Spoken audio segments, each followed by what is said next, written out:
Hey everyone, yesterday I received my ZSA Moonlander, and so I want to give you a quick first impressions of the keyboard. So for your information, my main driver is a Freestyle 2, so I cannot compare against that, and I'm looking to move to a ortholinear keyboard, and so that's why I've been interested in ergodox and the Moonlander, which just came out. I code and I have RSI, which is resistor injury. So ergonomics are pretty important for me. So let's take a look. First of all, the box is way smaller than the ergodox box, which was huge.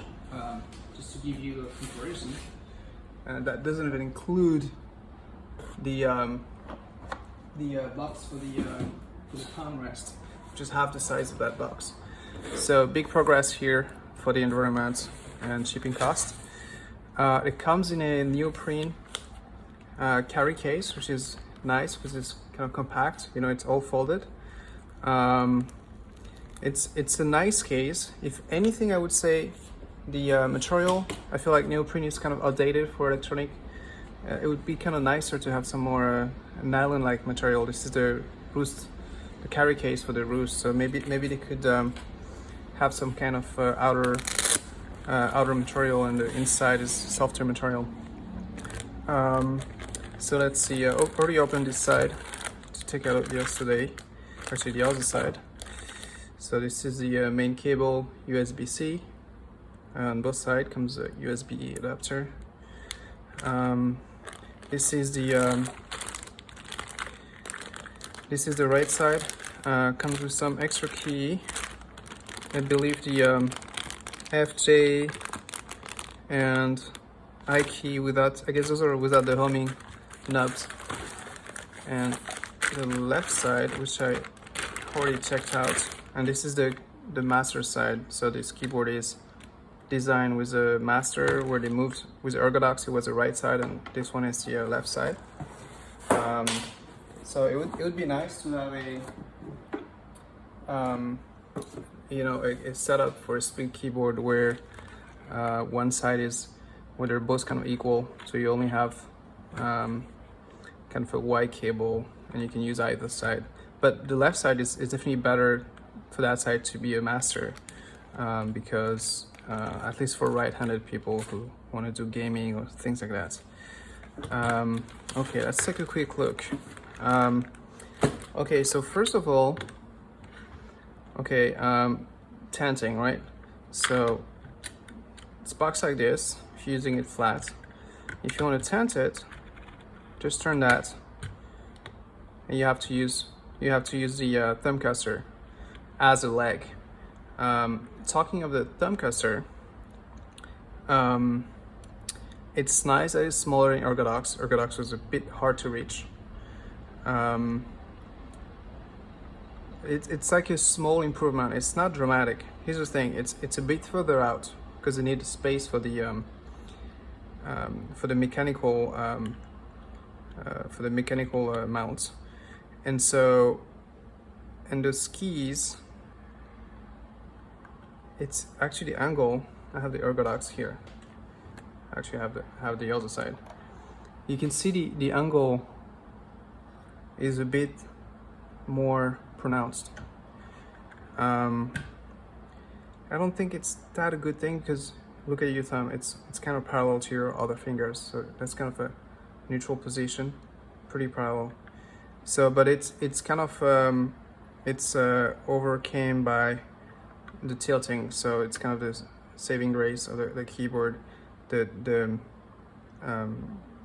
bending down of the thumb cluster. Overall, I think it's still better than the ergodox actually. It's just it's just a bit better. It's not dramatically better. It's a good progression, I think. I have an issue with the palm rest actually. I think it's a huge progress that finally the palm rest are coming with it, and it's foldable so you can transport it. But here's the problem, and this is why I place a video like this so you guys can see. I type on the edge of my desk. Let's get my main driver out here. See how I am? So this is where my home row is, about here, right? And then I put the Orthodox Moonlander, or the ZSA Moonlander, which is kind of has a smaller footprint, but actually in practice, not in terms of desk depth, because now I have to go all the way here, and this is how much further I am, and this prevents me from having enough distance with my screen. So there's a bit of a problem here. You can't see, this is a problem, and I think the shape. This is my main concern with it. Otherwise, I think I want to show you some more details. But look at the palm rest. So your palm rests are about here, right? And you do want to use. I think you want to use tented, right? Because it's a more neutral position. You can go as far this way, you can all this way. So in the middle, you're tented. So my palm rests out here. It's a little bit, it's missing coverage here. The home row is here. It would be fine if the home row was one more row, it feels fine. But like here, I feel a little bit uncovered.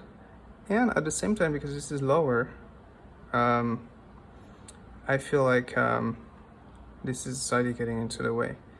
So I think it's a great idea, but I think the shape is wrong. Instead of this being this way, it should really be the other way, right? It doesn't need to be as long. You could almost cut it in half. And then it needs to bend down on this side. So it needs to be a wing that's kind of oriented the other side, which I think is totally doable. And probably even, you can disassemble it and mount that. What else? Let's talk about thickness. I think great progress. I think this is how it should be done today. I think the Orthodox is kind of a monster. And for comparison, this is my freestyle 2. So it's still a little bit slimmer actually. It has kind of a premium dome switches, and the keys are not that high, so it has kind of an advantage there. But overall, on the Moonlander side, big progress over the Orthodox. I mean, look at that. And that's also good for ergonomics, by the way. What else? Some people I was talking about the palm rest earlier, so I've read some people talk about the fact that it's hard palm rest. I don't think that's an issue really. Look, I use a hard palm rest. I think if you need to have like a soft palm rest, probably something else is wrong with your positioning. It shouldn't be essential. So I think that's good. That's the base palm rest is a hard plastic. You can always add some stuff on it if you want. Let's see. Some people mentioned the triangle key. So first observation, I have a couple observations about it.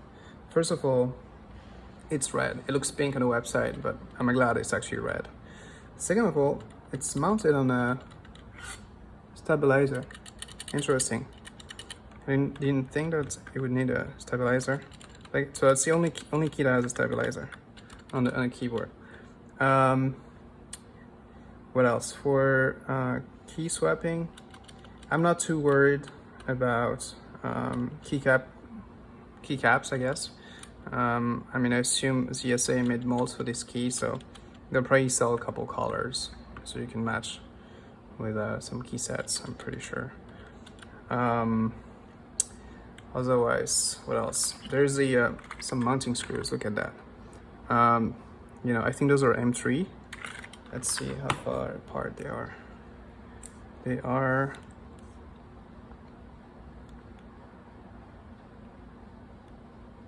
1880 apart in a square. It's pretty small, but I think this is a great progress. For comparison, these are the mounting screws on the Freestyle 2. They're much bigger, but I think this opens the door, you know, for a whole bunch of mounting options for people. One concern again is if you're mounting it like a floating keyboard, then you can't use that palm rest. So maybe some solutions, you know, maybe the mounting mechanism needs to have a plate that goes all the way to maintain the palm rest. Let's see. What else? I think those are all like the first notes that I have about this keyboard. And we only look at one half really, but that's kind of, you know, first impressions. I think their usage, that's going to be probably different reviews. Somebody else can review that. Overall, very solid. This doesn't fold, by the way. This is just for adjusting.